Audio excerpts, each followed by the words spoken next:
Hello दोस्तों, मैं हूँ चर और हमने पिछले वीडियो तक चरक सूत्र के पहले 10 अध्यायों की डिस्कशन कंप्लीट कर ली है।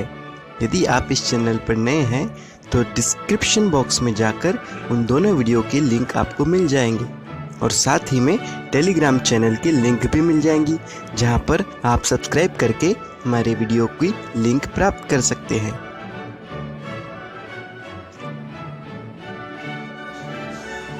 तो चलिए आज शुरू करते हैं 11वां अध्याय। तो पहला प्रश्न ये रहा, ऐशनाएं कितनी हैं और वह कौन कौन सी हैं? चलिए ठीक है। अगला प्रश्न, आचार्य भेल ने कौन सी ऐशना अलग बताई है?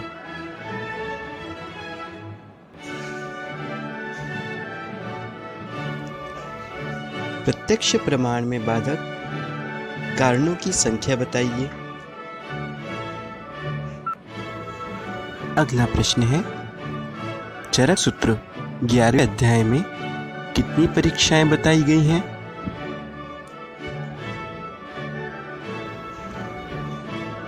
अगला प्रश्न, किस आचार्य ने चतुर्विध परीक्षा में युक्ति परीक्षा का वर्णन किया है?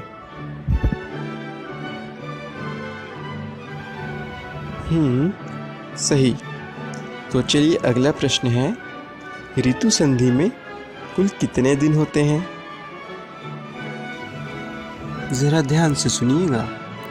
रजः तमोभ्याम निर्मुक्ताः तपो ज्ञानम बलेन ये किस के लिए कहा गया है?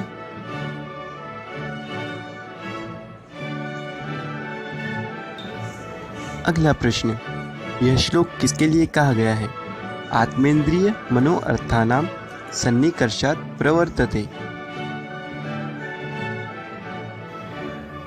इसी तरह त्रिकाल अम्लम ज्ञानम अव्याहतम सदा, यह किस परीक्षा के लिए कहा गया है?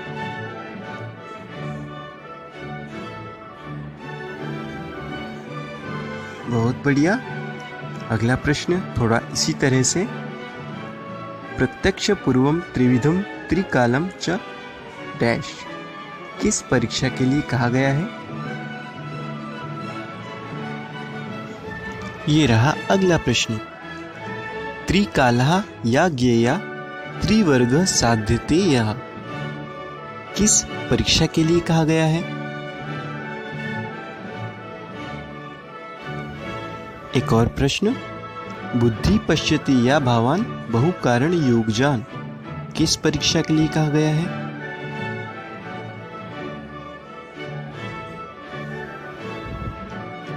अष्टत्रिक का वर्णन किस अध्याय में और किस आत्रेय के द्वारा बताया गया है?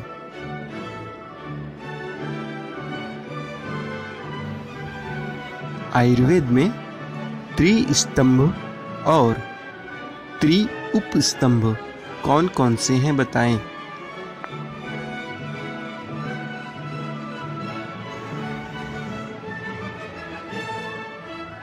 अगला प्रश्न, त्रिऐशनी अध्याय में बल की संख्या कितनी बताई गई है और कौन कौन सी?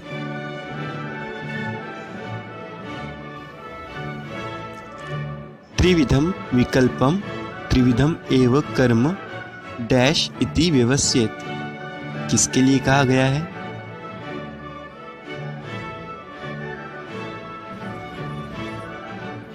ऐसी कौन सी इंद्रिय है जो सभी इंद्रियों में व्याप्त रहती है?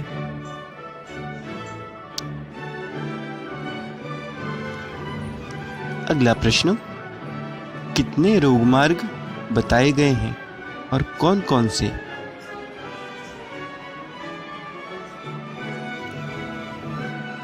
गलगंड, पीड़का, अलजी, कुष्ठ, व्यंग यह किस रोगमार्ग की व्याधि है?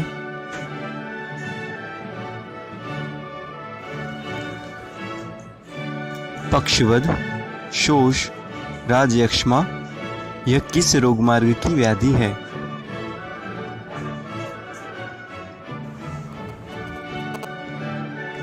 पुनः अहितेभ्यो अभ्यर्थो मनोनिग्रह, यह त्रिविध औषध में किस चिकित्सा के बारे में कहा गया है?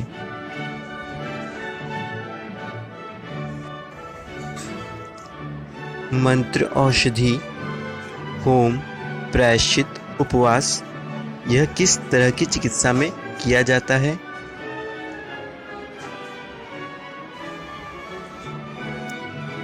वैद्य भाण्ड औषधयः पुस्तैः पल्लवैर अवलोकनैः, यह किस वैद्य के बारे में कहा गया है?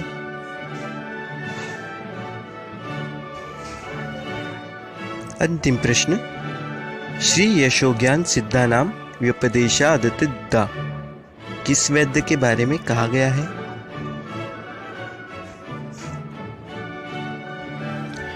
तो यहाँ हुई हमारी खत्म 11वें अध्याय की डिस्कशन। अब अगला अध्याय। पहला प्रश्न, वात कलाकलीय, इसमें कला का अर्थ क्या है? चलते हैं अगले प्रश्न की ओर। वात कलाकलीय अध्याय में कितने प्रश्न पूछे गए हैं?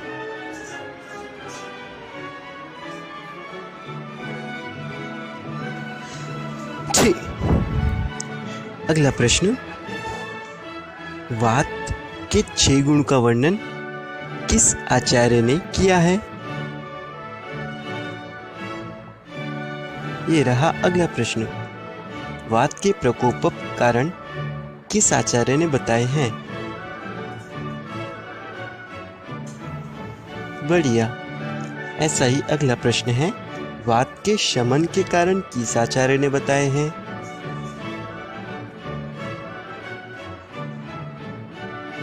सही जा रहे हो। अगला प्रश्न है, वायुर्विद ने वायु के 4 प्रकार कौन कौन से बताए हैं?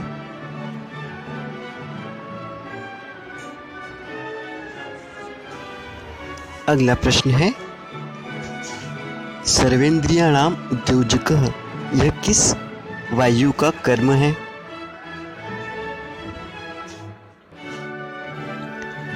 और ये रहा अगला प्रश्न, पित्त संबंधी अग्निरेव शरीरे पित्तांतर्गतः कुपिता कुपितः शुभाशुभानि करोति, ऐसा वर्णन किस ऋषि ने किया है? और ये लीजिए इस अध्याय का अंतिम प्रश्न, कफ संबंधी वर्णन सोम एव शरीरे श्लेष्मांतर्गतः कुपिता कुपितः शुभाशुभानि करोति, किस ऋषि ने कहा है?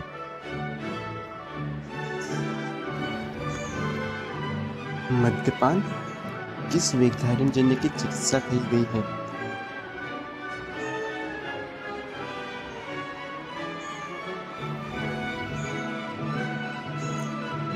हिक्कातुल्य औषध किस वेगधारण जन्य रोग में देना चाहिए? ओके, तो अगला प्रश्न है, प्रमाथी अन्नपान किस वेगधारण जन्य की चिकित्सा है? अगला प्रश्न, अवपीड़क घृतपान किस वेगधारण जन्य चिकित्सा में दिया जाता है?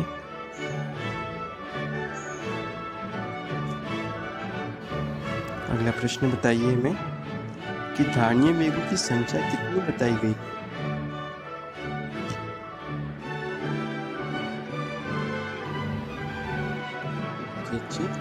अगला प्रश्न है, दही का सेवन कब कब नहीं करना चाहिए?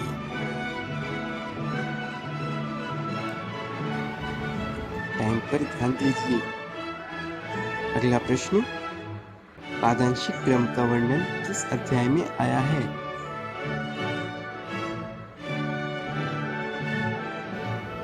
बहुत अच्छे खेल रहे हो। तो चलिए अंतिम प्रश्न इस अध्याय का,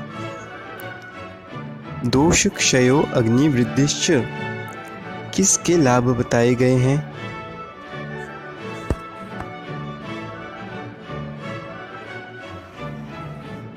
हमारे आज के 2 अध्याय यहाँ समाप्त हुए। अब जो अध्याय अगले 2 अध्याय हैं, यह एग्जाम की दृष्टि से काफ़ी महत्वपूर्ण है। इन अध्यायों में से लगभग 4 से 5 प्रश्न पिछले 2 या 3 सालों से पूछे जा रहे हैं, इसलिए इस अध्याय को अच्छे से करें। तो चलिए बढ़ते हैं पहले प्रश्न की ओर। पहला प्रश्न है, स्नेह अध्याय में कितने प्रश्नों का वर्णन किया गया है?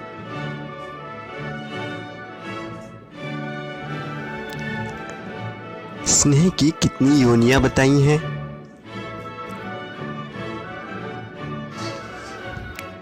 शरीर के बल और स्नेह के लिए किस तेल को श्रेष्ठ माना गया है?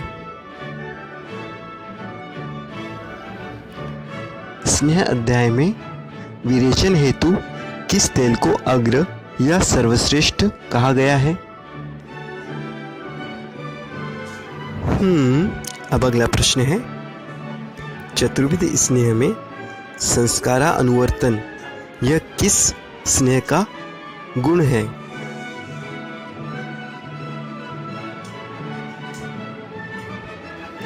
अब चलते हैं चतुर्विध स्नेह के गुणों पर प्रश्न। निर्वापण यह किस स्नेह का गुण है?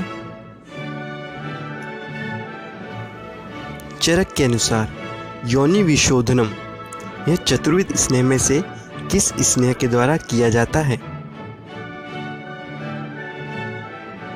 विद्ध, भग्न, भ्रष्ट योनि, कर्णशूल, शिरोरुजा, स्नेहार्थ व्यायाम सेवी यह किस स्नेह के गुण बताए गए हैं?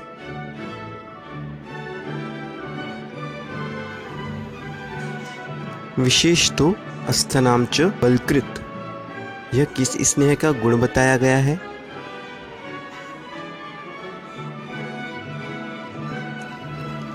शरद ऋतु में प्रयोज्य स्नेह कौन सा है?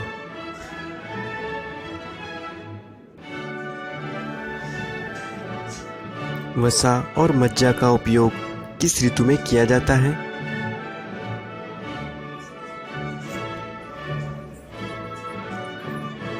वात, पित्त अधिक और उष्ण काल में स्नेह का प्रयोग कब करना चाहिए? कफ अधिक और शीतकाल में यदि रात्रि में स्नेहपान किया जाए तो क्या क्या उपद्रव हो सकते हैं?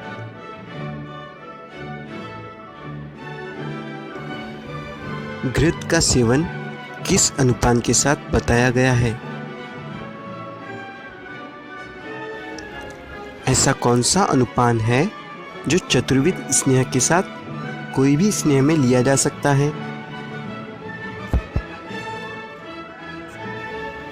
आचार्य चरक ने स्नेह की कितनी प्रविचारणाएं बताई हैं और आचार्य काश्यप ने कितनी प्रविचारणाएं बताई?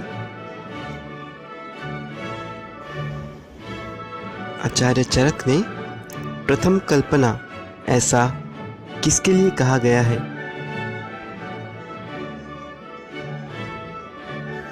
और ये बहुत ही महत्वपूर्ण टॉपिक, ज्वर, कास, अतिसार, इसमें स्नेह की कौन सी मात्रा दी जाती है? कुष्ठ, प्रमेह, वातरक्त में स्नेह की कौन सी मात्रा दी जाती है? अगला प्रश्न, सर्पदंष्ट्र, विसर्प, गुल्म, उन्माद, मूत्रकृच्छ, इसमें स्नेह की कौन सी मात्रा दी जाती है?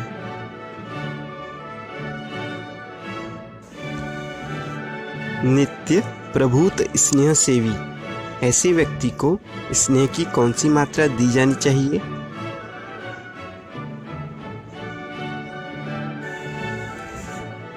जिस व्यक्ति का कोष्ठ मृदु हो, ऐसी व्यक्ति में किस स्नेह की मात्रा का यूज किया जाता है?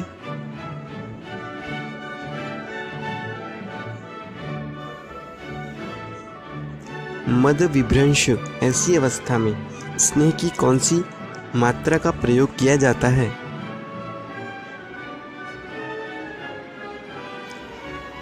ह्रस्वयसी मात्रा, स्नेह की इस मात्रा का वर्णन किस आचार्य ने किया है?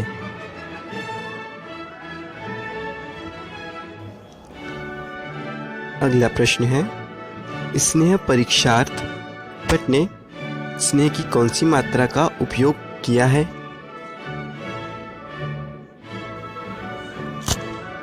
क्रूर कोष्ठी व्यक्ति में अच्छे स्नेह प्रहर्ष काल कितना बताया गया है?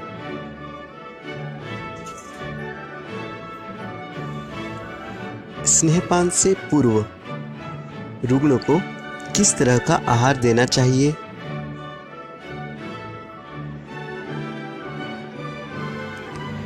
पित्त की किस अवस्था में केवल घृतपान अर्थात अच्छपान का निषेध बताया गया है?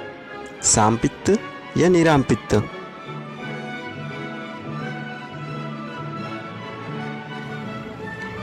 मृदु कोष्ठ व्यक्ति में दोषों की अवस्था अर्थात पित्त, कफ और वात की क्या अवस्था रहती है?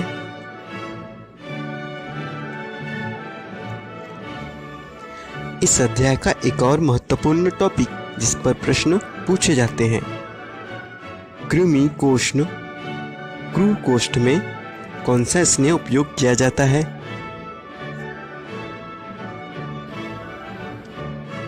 क्लेशसहा घस्मरा ऐसी अवस्था में कौन सा स्नेह का प्रयोग किया जाता है?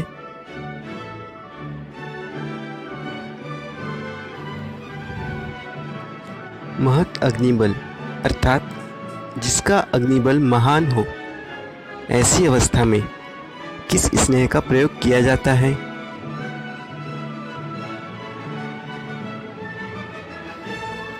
सदा स्नेह सेविनः ऐसे व्यक्ति को कौन सा स्नेह देना चाहिए?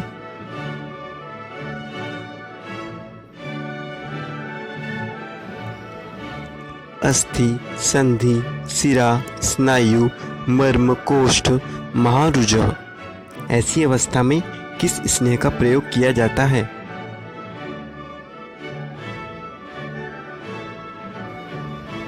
चक्षुः कामा, आयुः प्रकर्ष कामा, पुष्टि कामः, प्रजा कामः, क्षतक्षीण ऐसी अवस्था में किस स्नेह का प्रयोग बताया गया है?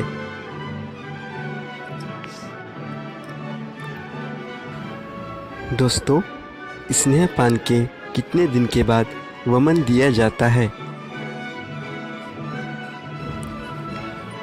प्रस्कंदन यह किस कर्म का पर्याय है?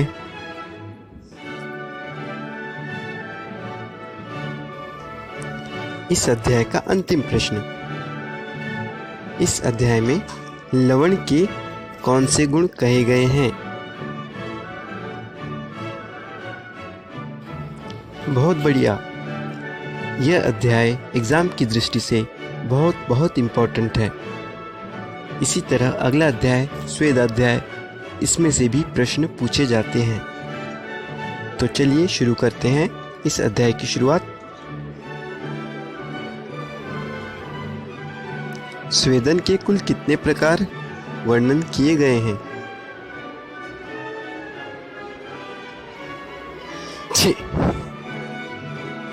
अगला प्रश्न है, अमाशय में कुपित्तवात, इसमें पहले कौन सा स्वेद देना चाहिए? स्निग्ध स्वेद या रुक्ष स्वेद? बिल्कुल इसी तरह पक्वाशय में कुपित कफ, इसमें पहले कौन सा स्वेद देना चाहिए?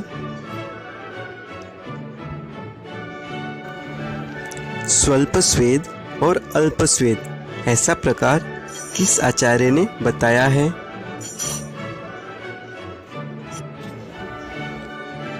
वंचन में किस तरह का स्वेद देते हैं? मृदु, मध्य, स्वल्प, अल्प?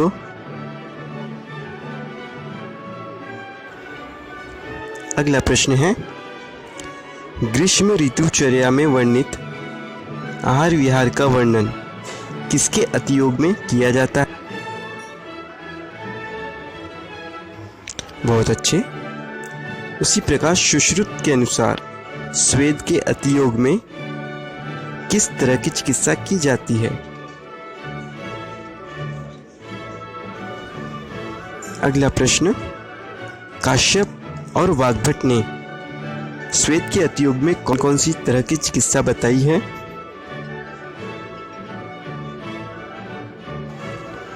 चरक के अनुसार सअग्नि श्वेत और निरग्नि श्वेत की संख्या कितनी? अष्टांग संग्रहकार ने उष्म श्वेत के अंतर्गत कितने सअग्नि श्वेतों का वर्णन किया है?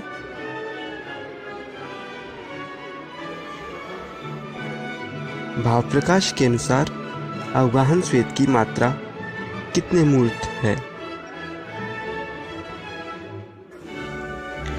उपनाह श्वेत को चरक ने किस स्वेदन के प्रकार में समावेश किया है?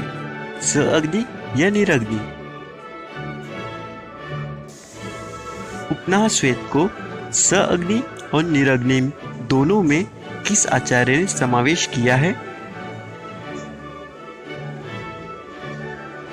तो चलिए आज का चौथा यानी कि स्वेदन अध्याय भी कंप्लीट हुआ। अब बढ़ते हैं आज के अंतिम अध्याय की ओर, उपकल्पनीयम अध्याय।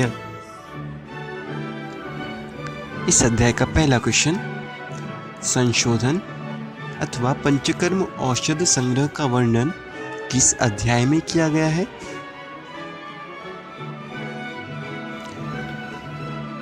वमन कर्म के लिए अभिमंत्रित मदन फल कषाय की कितनी मात्रा का वर्णन किया गया है? बहुत बढ़िया। अब अगला प्रश्न, वमन द्रव्य पिलाने के कितने मुहूर्त तक प्रतीक्षा करें?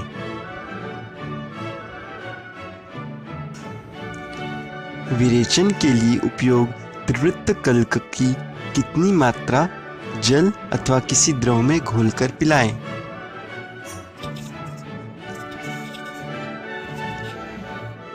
मांस और मेद के धोवन के समान काला रक्त निकलना, यह किस शोधन का अतियोग बताया गया है?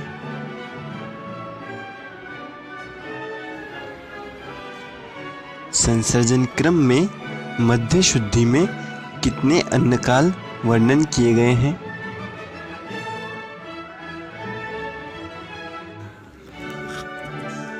वमन के पश्चात मुहूर्त भर आराम कर किन धूम्रपान का उपयोग करना चाहिए?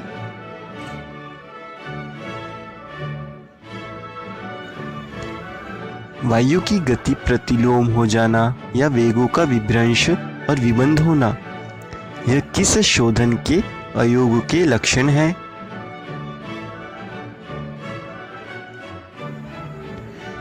सम्यक वमन होने पर दोषों के निकलने का क्रम क्या है?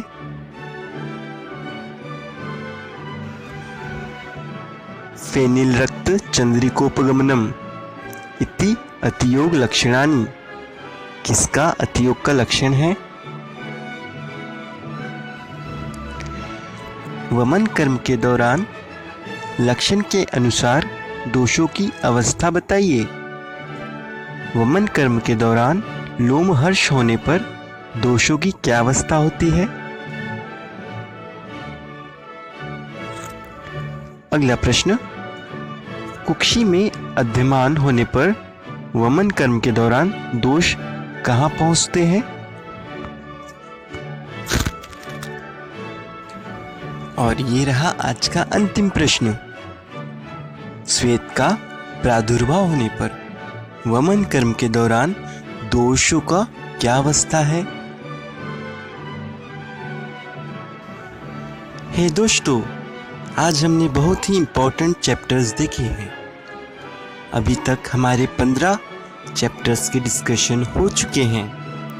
एक बहुत ही ज़रूरी सूचना,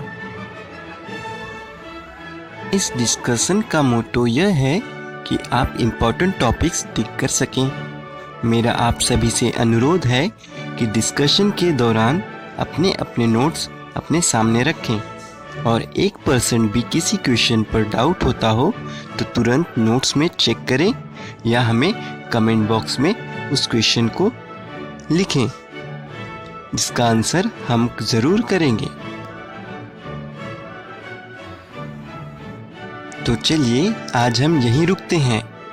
अगले लेक्चर में अगले 5 अध्याय लेकर हम आपसे ज़रूर मिलेंगे। तब तक के लिए बाय बाय।